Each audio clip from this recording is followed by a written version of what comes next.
We're a visual species. We like images, we like things that move about, we like things that are colourful and bold and have contrast.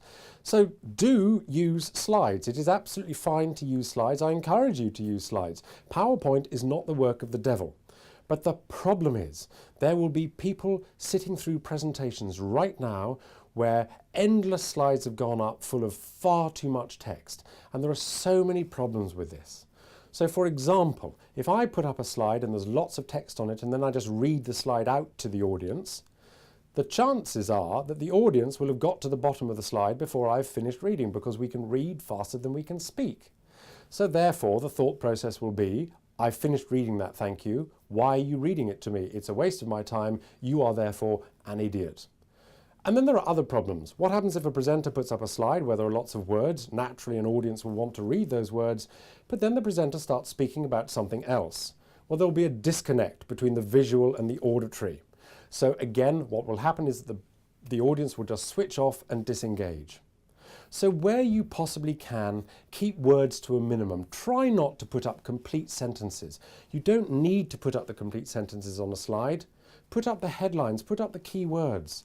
People want to hear what you have to say. After all, if you just put up a whole load of slides with text on it, you may as well have just given people a document which they can read in their own time and not turn up to listen to you speak about your topic. Equally, if you're using those slides to direct yourself and drive yourself through your presentation, then I suggest that you don't know your presentation well enough.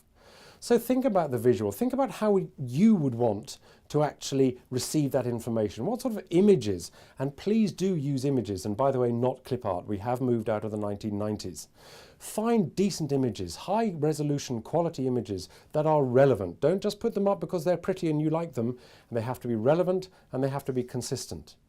Use big fonts. Don't make people squint, because if you do, they won't engage with you and they will switch off.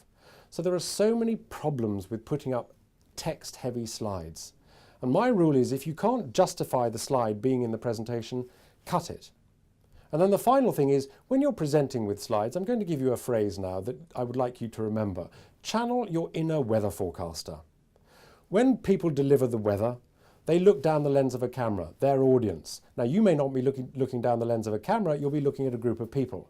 What they don't do is spend the entire time looking at the weather map.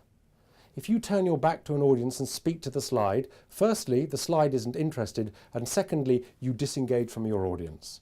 So imagine that you're a weather forecaster. Every now and again, you're allowed to look at your slide, but the dominant part of your presentation should be for your audience. For more information on this and any other topic, please do visit www.deberggroup.com.